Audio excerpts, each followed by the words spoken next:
cosas de arriba, donde está Cristo sentado a la diestra de Dios. Poned la mira en las cosas de arriba, no en las de la tierra, porque habéis muerto y vuestra vida está escondida con Cristo en Dios.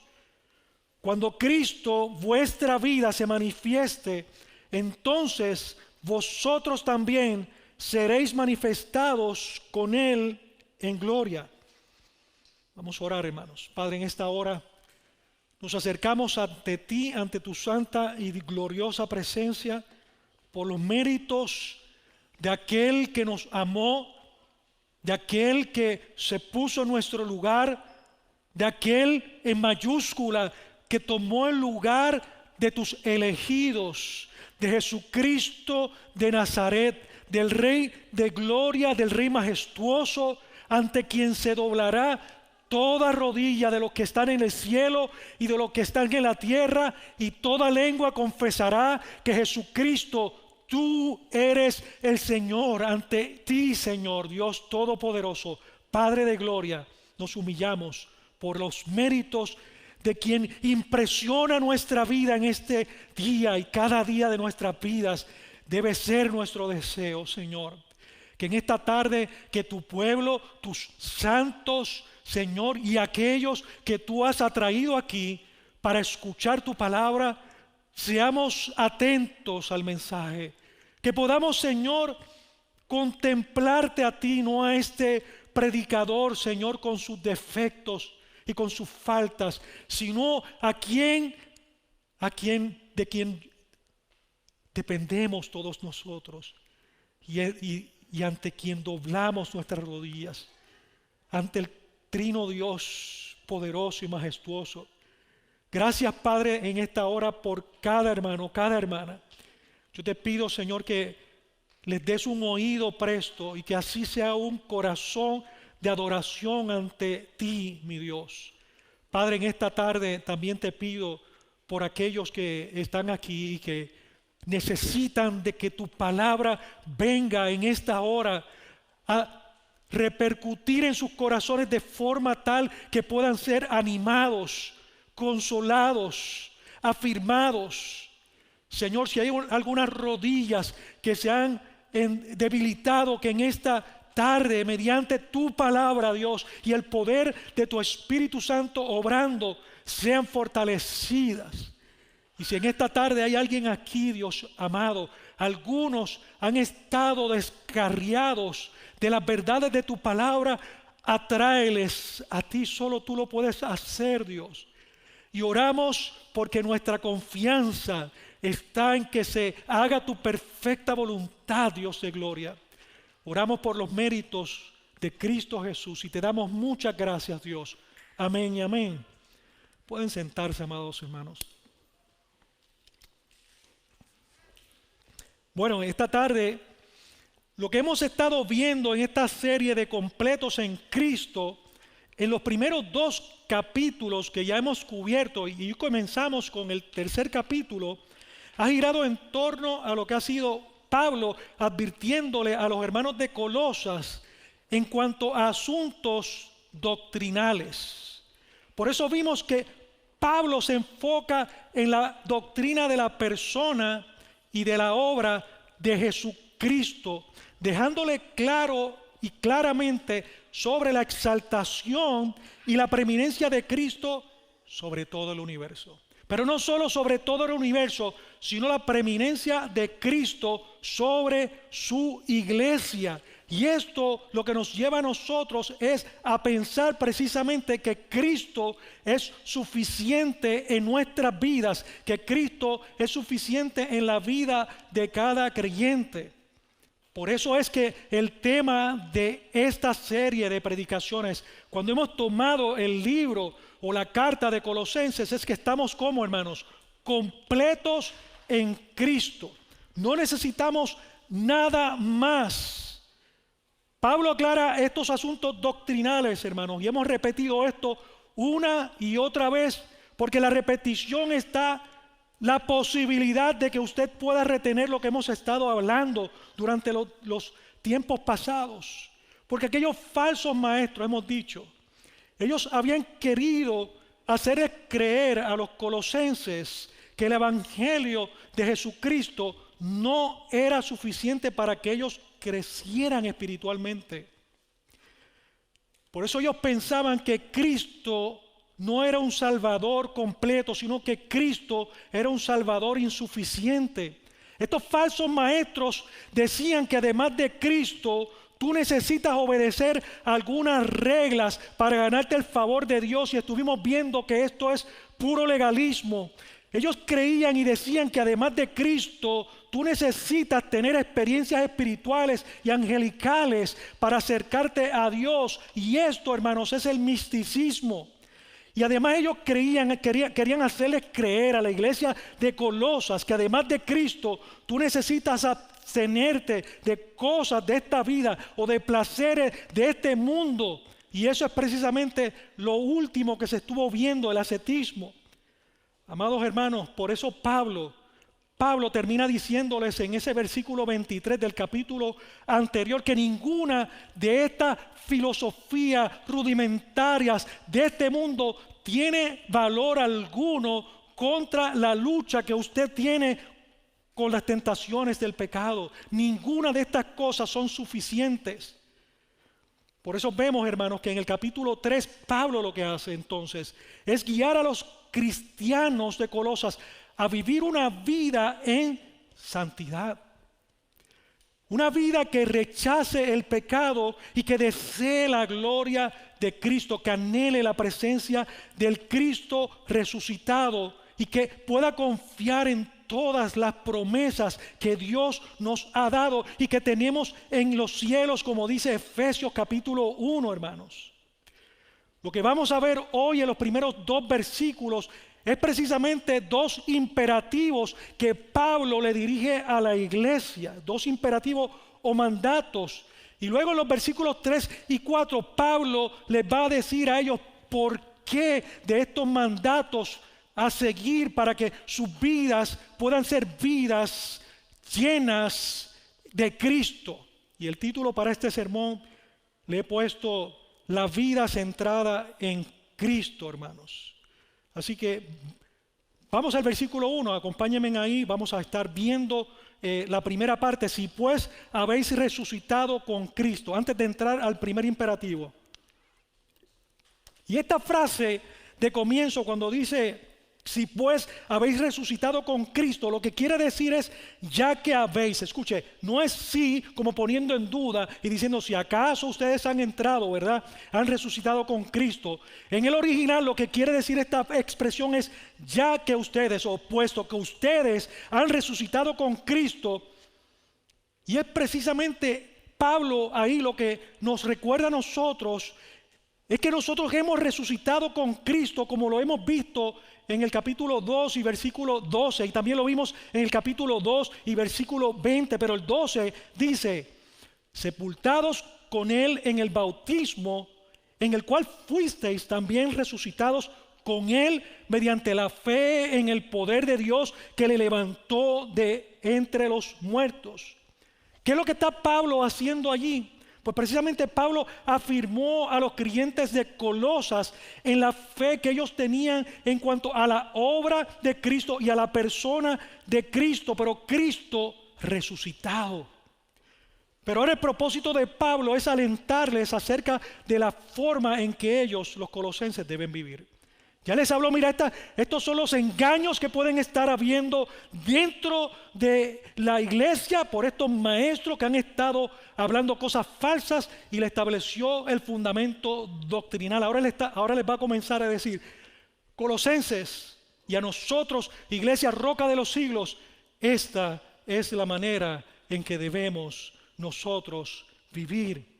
Y hermanos, la Biblia dice que desde el momento de nuestra salvación, nosotros participamos en la muerte y en la resurrección de Cristo. ¿Por qué, hermanos? Porque nosotros estamos unidos y compartimos la misma vida del Señor. Una vez que nosotros vinimos a esta salvación tan grande, nos identificamos inmediatamente en la muerte y resurrección de nuestro Señor Jesucristo. Fíjese lo que dice en Gálatas capítulo 2 y versículo 20. Con Cristo estoy juntamente crucificado y ya no vivo yo, mas vive Cristo en mí. Y lo que ahora vivo en la carne, lo vivo en la fe del Hijo de Dios, el cual me amó y se entregó a sí mismo por mí. ¿Qué es lo que está diciéndole Pablo ahí a los Gálatas? Lo que Pablo le está diciendo es a los colosenses. Él les dice: Colosenses, ya los he afirmado en las doctrinas, pero ahora quiero que entiendan que el creyente tiene que vivir una vida consona a su unión con Cristo. No puede andar la teología ni la doctrina separada de la conducta.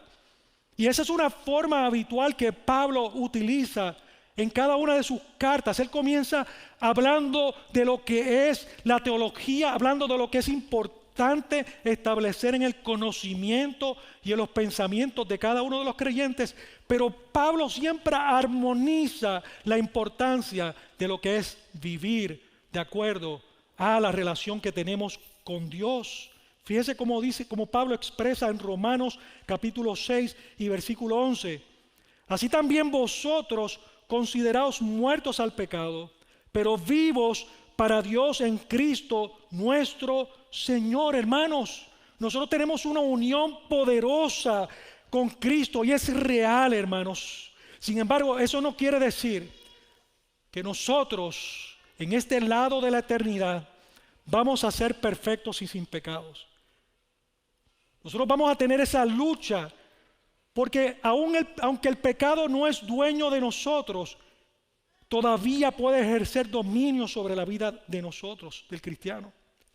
Por eso que Pablo lo que está hablando aquí es precisamente del proceso de santificación progresiva, que Pablo deja claro más adelante en el versículo 4, cuando lo estemos mirando, en donde será la segunda venida de Cristo, y ya esa lucha contra el pecado en nuestras vidas será erradicado.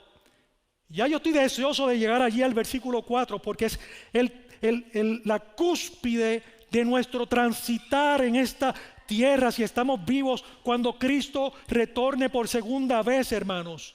Y cada uno de nosotros como creyentes deberíamos vivir anhelando la segunda venida de Cristo.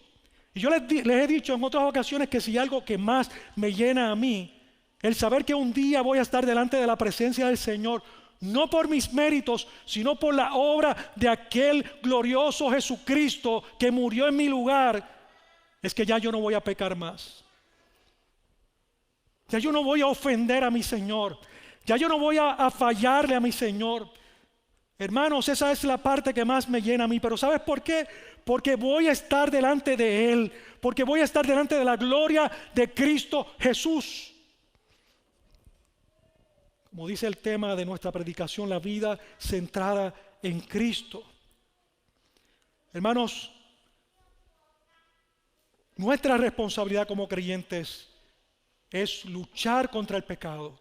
El pecado fue erradicado de nosotros en cuanto a su poder. El poder del pecado ya no nos puede dominar al punto de que nos perdamos. Pero ciertamente, si hay algo que más frustra a cada creyente, es precisamente la vida cuando le fallan al Señor, cuando le fallamos al Señor, cuando ofendemos al Señor. Y cuando vemos que en la vida espiritual no hay crecimiento. Y también tengo que hacer un paréntesis y decir, y hay de aquellos cristianos que miran el pecado como que ya no tienen nada que ver porque son salvos y parece que nunca tienen problemas. Parece que nunca tienen situaciones en su vida.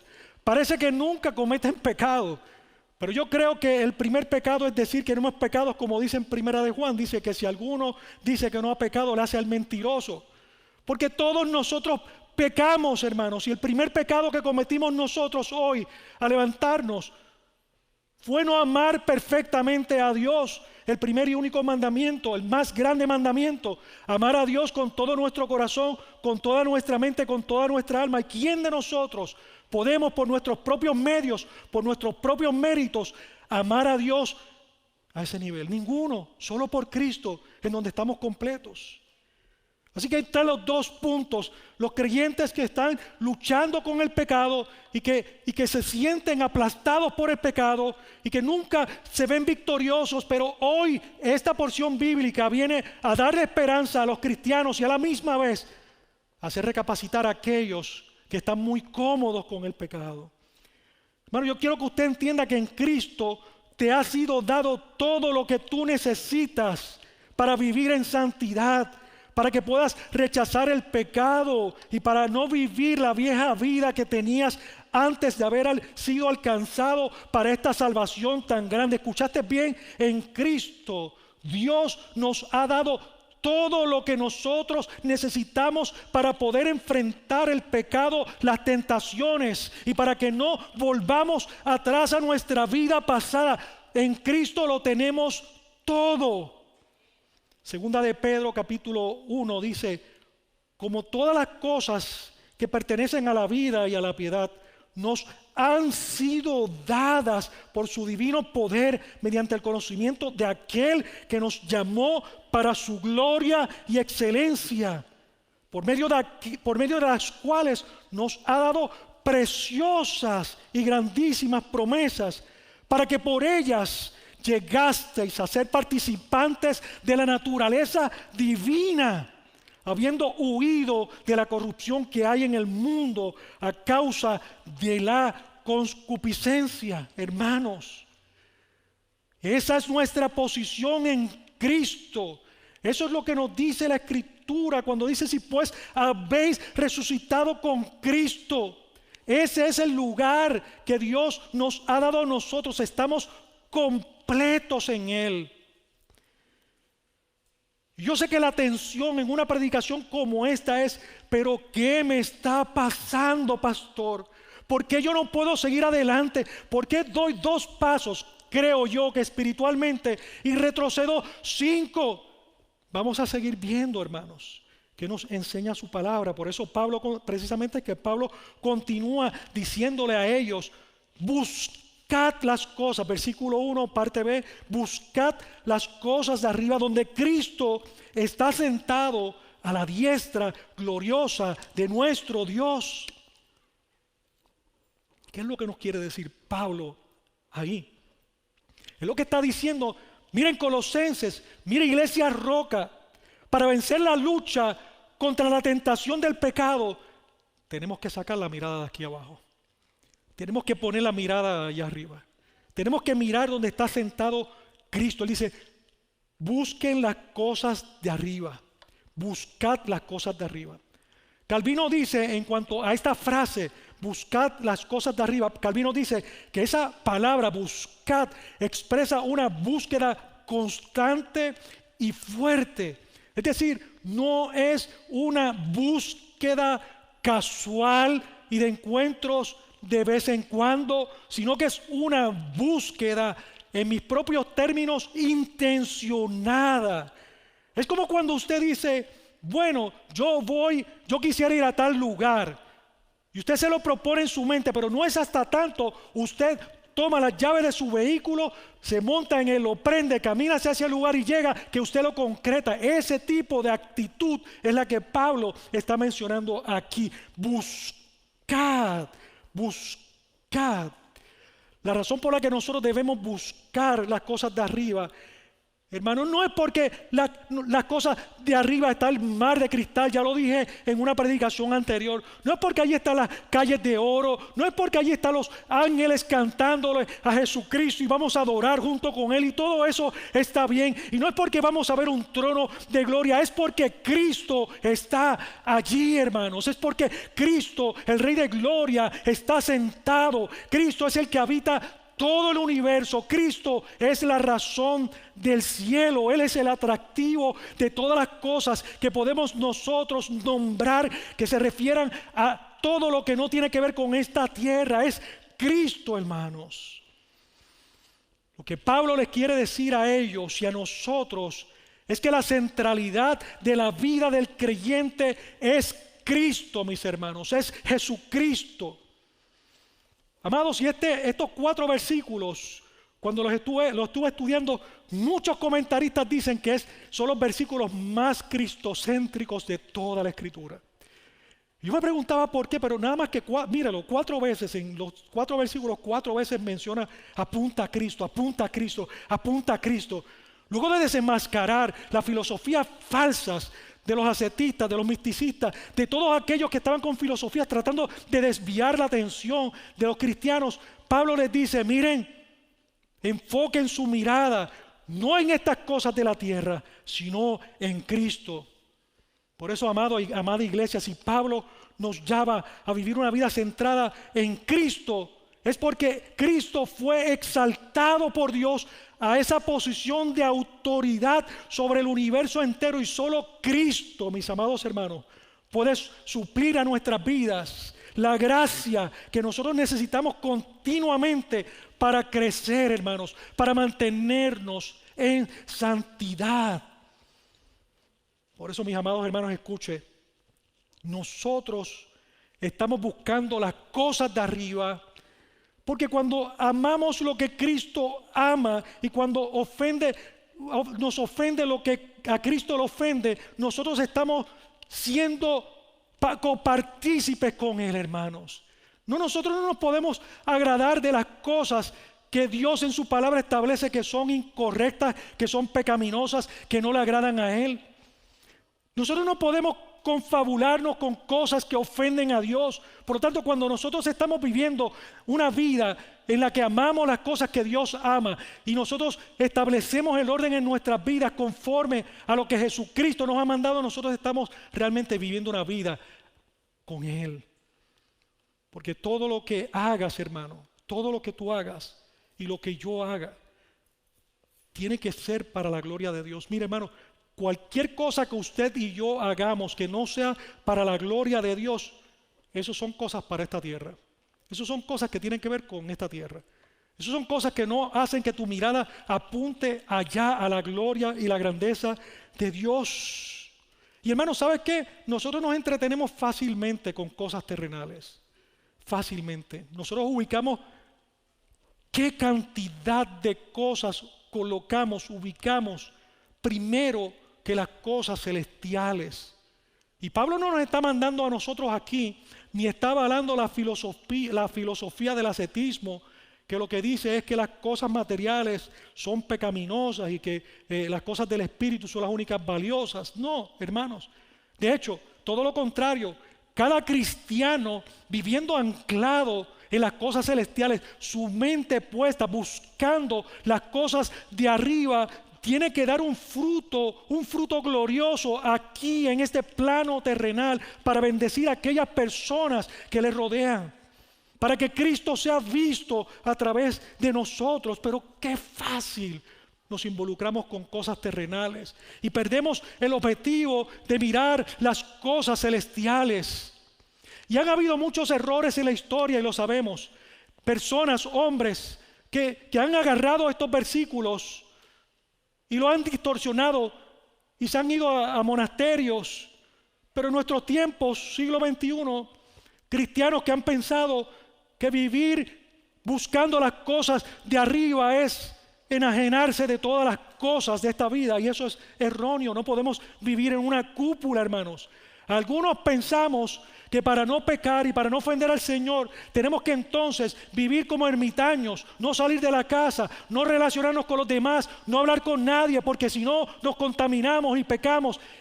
Esa no es lo que la enseñanza bíblica nos está diciendo a nosotros.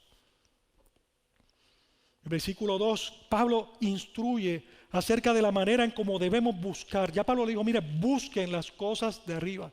Ahora en el versículo 2, Pablo les está diciendo la manera en que deben buscar las cosas de arriba, diciendo, poned la mira en las cosas de arriba, no en las de la tierra. La frase poned la mira en el original, hermanos, significa pensar. Estaba pensando en buscar, porque fíjense que son dos imperativos que ya hemos visto. El primero es busquen de forma insistente, y el segundo imperativo mandato es piensen en las cosas de arriba y no en las de la tierra. Así que un comentarista resumió estos dos versículos de esta manera. Dice, ustedes deben buscar solamente el cielo y pensar en el cielo. Es decir, busquen y piensen en las cosas del cielo. ¿Qué Pablo le está diciendo a los colosenses y a nosotros como iglesia? Pablo nos está diciendo, todo tu ser se concentre en las cosas celestiales y no en las terrenales. Ahora, en otras palabras, cuando Pablo se refiere a cosas de la tierra, está hablando al sistema de este mundo que está controlado por las huestes del infierno, hermanos. Son las actitudes contrarias al reino de Dios.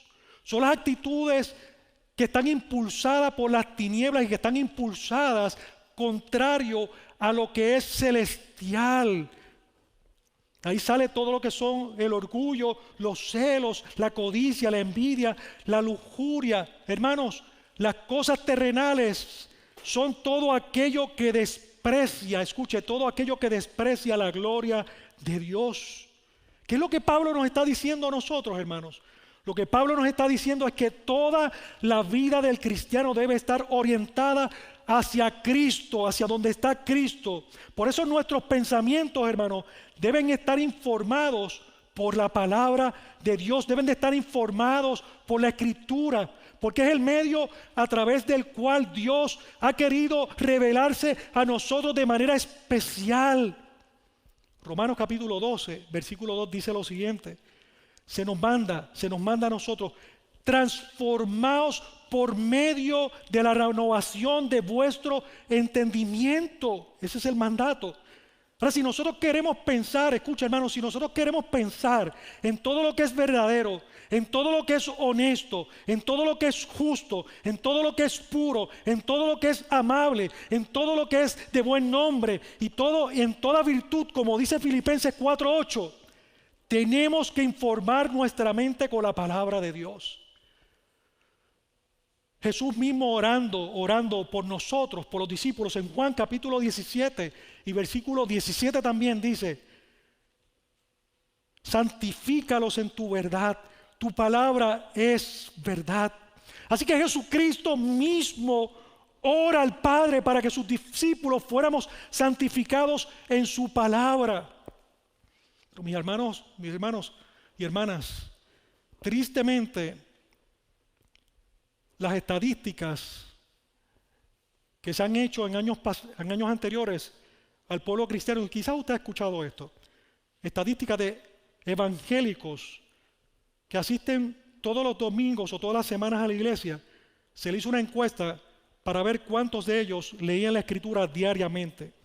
Y el estudio arrojó la triste cifra de que menos del 34% de esos cristianos entrevistados leía la palabra diariamente. Algo que me alentó de la estadística es que el 40% de este 34% que leían diariamente la Escritura fueron hispanos. Lo que me da como pastor una esperanza de que aquí en esta iglesia haya más de un 30% leyendo la Escritura todos los días. Hermanos, es triste que nosotros no tengamos tiempo para estudiar y leer la Escritura de la manera que nosotros debemos. ¿Por qué? No porque con eso vamos a ganar algo y el favor de Dios. Es porque si nosotros queremos mirar a las cosas de arriba, tenemos que mirarlas a través de la revelación especial que Dios nos dio, y es su palabra bendita, hermanos. Mirando un árbol, mirando las estrellas, dando un paseo para ver la naturaleza, eso está chévere. Pero eso no es suficiente, es la Escritura a la cual nosotros debemos acudir continuamente para poder llenarnos y vernos e impresionarnos más que con el pecado, con la gloria de Cristo, hermanos.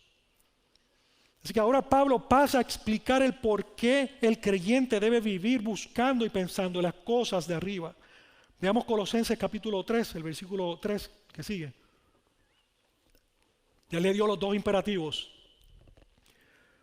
Ahora le da algunas razones por las cuales se debe de buscar, mirar hacia arriba, buscar y pensar en las cosas de arriba, hermanos. Dice, porque habéis muerto y vuestra vida está escondida con Cristo en Dios. A lo que Pablo se refiere aquí es que en el momento de nuestra salvación nosotros morimos. Nosotros morimos con Cristo, como vemos en 2 de Corintios capítulo 5, versículo 17, porque si alguno está en Cristo, nueva criatura es. Las cosas viejas pasaron y aquí son todas hechas como nuevas. Es decir, no se trata de que nosotros todavía estamos con un viejo hombre aleteando por ahí, hermanos. Ese viejo hombre murió. Las costumbres de esa vieja vida son las que queremos atrapar y traer para acá. Pero Dios nos ha dado una identidad nueva y es Cristo en nosotros. Y eso debe darnos esperanza. Eso debe alentar nuestras vidas para saber que nuestra lucha no es una lucha carnal que nosotros vamos a librar. Es una lucha espiritual que tenemos por eso que enfocar nuestra vida allá. Pablo dice, ¿por qué? Porque tú moriste. Tienes que mirar las cosas de arriba porque ya tú estás muerto a las cosas desde el momento en que viniste, desde el momento en que fuiste regenerado, fuiste elegido, fuiste llamado en el llamamiento eficaz, respondiste a Cristo, Él te regeneró, te dio un corazón nuevo, te arrepentiste, viniste en fe, creíste en Cristo y hoy estás caminando. Hoy continúas en este caminar. Pablo también en Romanos capítulo 6 versículo 11 dice que los creyentes hemos muerto al pecado mediante esa unión con Cristo. Míralo ahí. Así también vosotros consideraos muertos al pecado, pero vivos en Dios. Vivos para Dios ¿en qué? En Cristo nuestro Señor. Y ya les dije anteriormente, hermanos, el morir al pecado no quiere decir que ya el creyente no tenga lucha contra el pecado, sino que el pecado no nos puede condenar. El pecado ya no es dueño de nosotros, sino que nosotros estamos en Cristo y nosotros tenemos todo lo que necesitamos para vencer el pecado. Yo sé, hermanos, que la atención es, pero pastor, si ahorita mira lo que yo hice. Mira lo que yo hice. Porque Dios en su soberanía, ya les dije que no es aquí y ahora que estamos completos. Vamos a seguir luchando bajo este lado de la eternidad. Vamos a seguir luchando contra el pecado residual con el que nosotros luchamos.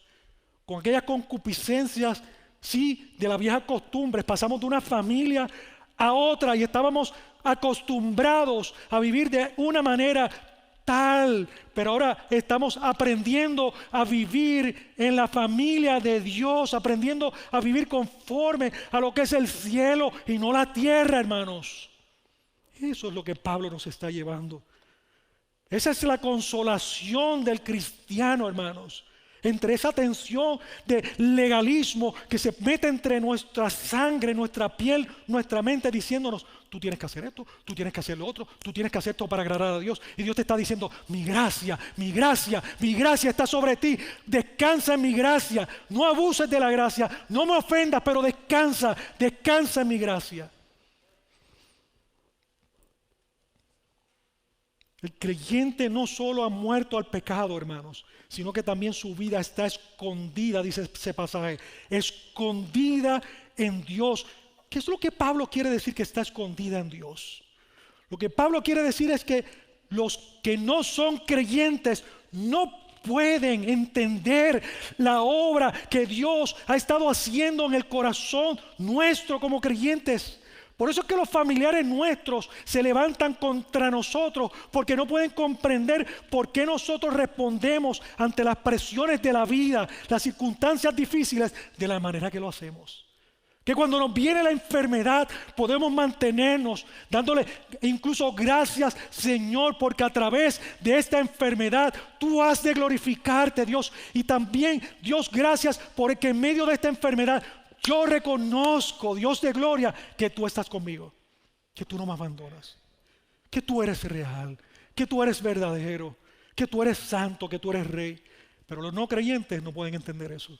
Por eso estamos escondidos en Cristo. Ellos no pueden. La Biblia dice en Primera de Juan capítulo 3 y versículo 1, mirad cuál amor nos ha dado el Padre para que seamos llamados hijos de Dios.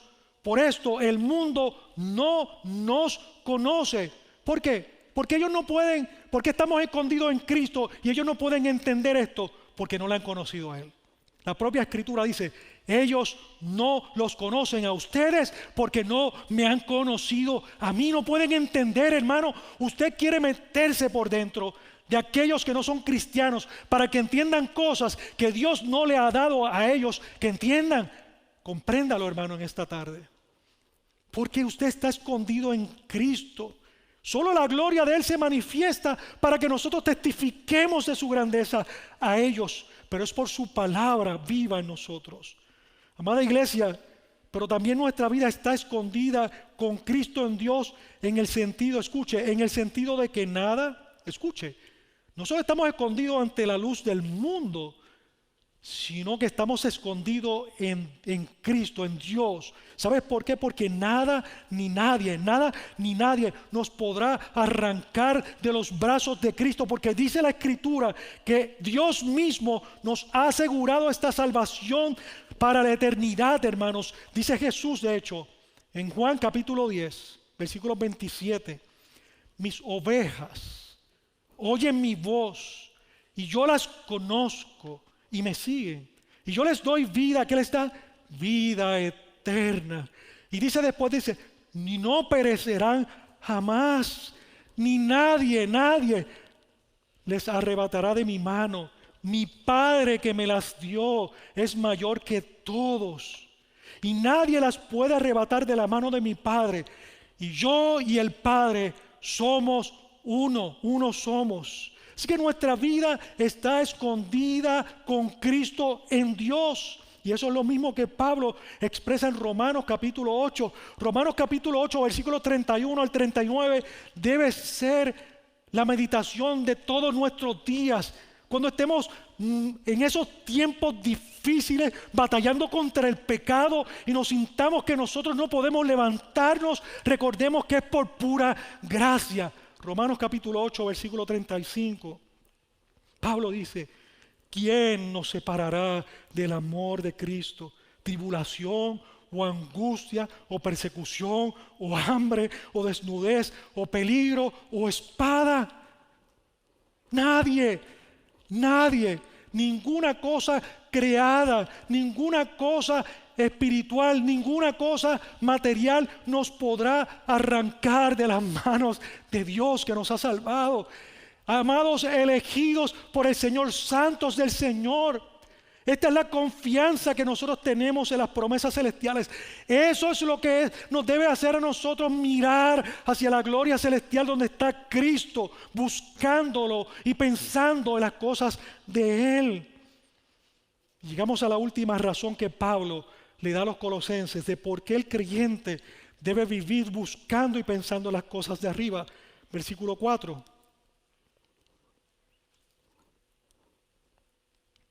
Cuando Cristo, vuestra vida, se manifieste, entonces vosotros también seréis manifestados con Él en gloria. De hecho, Primera de Juan capítulo 3, también escribió lo siguiente: sabemos que cuando Él, Cristo, se manifieste, seremos semejantes a Él. Seremos semejantes a Él. ¿Por qué? Porque le veremos tal como es. Hermanos, yo no sé si cuando nosotros leemos esto podemos realmente impresionarnos, es decir, quedarnos anonadados, quedarnos en un shock delante de las palabras que Dios nos ha revelado para conocer su carácter, su persona y entender sus gloriosas promesas. Le vamos a conocer como Él es. Le vamos a ver cara a cara, hermanos. Y hay canciones y hay canciones y líricas y melodías hermosas que algunos autores han compuesto, y a mí me vienen algunas frases, no las voy a cantar, tranquilos. Pero ¿cómo responderemos ante la gloriosa presencia de Cristo que lo llena todo? Hermanos, yo me lleno de gozo, pero ustedes saben que yo tengo un circuito cortado acá que lloro cuando estoy alegre. Me lleno de gozo y ya estoy llorando, me lleno de alegría por estar delante de la gloriosa presencia del Señor. Podemos anhelar nosotros algo que no merecemos y que nos ha sido dado. Hermanos, usted no se lo está ganando. Yo no me lo estoy ganando. Él nos los dio libremente, sin nosotros merecerlo. ¿Por qué lo pisoteamos? Es la pregunta. ¿Por qué lo menospreciamos? ¿Por qué vivimos vidas metidas en esta tierra pensando solamente en las cosas de este plano terrenal como si fueran las más importantes? Eso es lo que nos debe de mortificar a nosotros cada día. Hermano, cuando Cristo, amada iglesia, Cristo se manifieste por segunda vez, también Él va a manifestarnos a nosotros. Ya no vamos a estar escondidos, como dice el versículo anterior. Cuando Él venga, va a levantar una iglesia gloriosa junto con Él, y esa iglesia ya no va a estar escondida. Usted y yo ya no vamos a estar escondidos. Vamos a estar junto con Él y van a ver la gloria de Cristo en nosotros también. Ese día Él revelará al mundo quiénes verdaderamente eran del Señor. Segunda de Timoteo, Pablo le dice a Timoteo: conoce el Señor a los que son suyos. Y amado, ese día, y amada hermana, usted y yo vamos a recibir el consuelo por el sufrimiento que hemos soportado por causa de burlas, por causa de desprecio, por causa de maltrato, por haberle sido fieles a Cristo. Así que Pablo lo dice también en Romanos 8:18, dice: pues tengo por cierto que las aflicciones del tiempo presente no son comparables con la gloria venidera que en nosotros ha de manifestarse. Así que la clave, hermanos, que Pablo nos está dando aquí a nosotros hoy para vivir una vida cristiana es tener que nosotros nos centremos en Cristo, porque Cristo es el centro del universo del creyente. Y ya para concluir, este sería un buen momento para nosotros pensar, reflexionar. Usted quizá pueda esperar que yo termine en high esta predicación, pero yo quiero que usted medite y piense en lo que hemos hablado una vez más. Identifique, hermano, identifique qué cosas de esta tierra están impidiendo. Escuche, identifica usted ahí qué cosas están impidiendo que usted se enfoque en las cosas de arriba. Hermanos, qué placeres o distracciones terrenales te desconectan y te alejan de Cristo. Piense en qué afectos, en dónde has puesto tu corazón, en cosas carnales que están compitiendo precisamente con tu pasión por Cristo. Y quiero que recuerdes de este sermón que el poder de Dios te ha dado para que triunfes sobre todos esos placeres que compiten contra Dios en tu vida, y que solo será real en la medida en que tú te deleites mirando a Cristo. Ustedes deben buscar y solamente pensar en el cielo.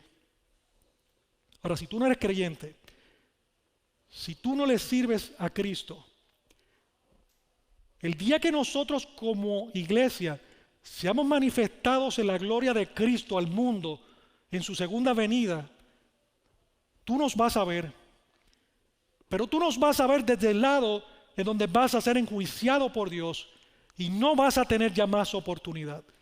Hoy yo te llamo a salvación. ¿Sabes por qué tú estás aquí o escuchando este sermón?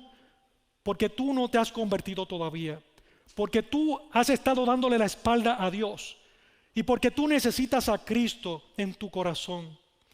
Tú necesitas a Dios en tu vida. Y solamente Dios puede ser revelado a tu vida a través de Cristo. No es el Dios que te enseñaron tus padres. Es el Dios de la Biblia que dice que solamente a través de Cristo podemos tener paz con Dios. No es la tradición, escúchame. No es la tradición, no son las reglas de los hombres. Es solo la Escritura la que nos muestra a Cristo, el único medio de salvación. Salte ya de ese lugar que te tenía atado y atada. Los ojos tuyos pueden ser abiertos para que hoy tengas vida. Estás muerta y estás muerto espiritualmente sin Cristo. Y cuando Él venga, que puede ser en cualquier momento, el día y la hora, nadie la sabe, te vas a ir para el infierno. Vas a sufrir eternamente. Y no va a haber un rezo, no va a haber obras de hombres en esta tierra que te saquen del lugar del tormento. Te engañaron si lo creíste. Hoy te digo, despierta y corre a Cristo, porque ¿sabes qué? El precipicio, como decía Jonathan Owen, está entre tú y Dios ahora mismo abierto. Y hay una línea muy finita en que tú no sabes si al salir de este lugar tú vas a poder contemplar la gracia de Dios o el infierno. Escucha, hay una línea bien finita y un precipicio al cual vas a caer si tú no estás con Cristo. ¿Y sabes qué es lo único que te sostiene? Decía John Owen, una tela de araña. Una tela de araña es lo que te está aguantando para caer a ese precipicio. Así que corre a los pies del Señor. Vamos a inclinar nuestros rostros. Y voy a terminar con tu rostro inclinado, orando, leyendo una oración que hizo un teólogo sobre este pasaje. Oh Padre, danos a conocer la gloria de tu Hijo. Oh Dios, haz brillar la luz del conocimiento de la gloria de Jesucristo en nuestros corazones. Cautívanos con el esplendor para que, como Moisés, podamos decir no a los placeres pasajeros del pecado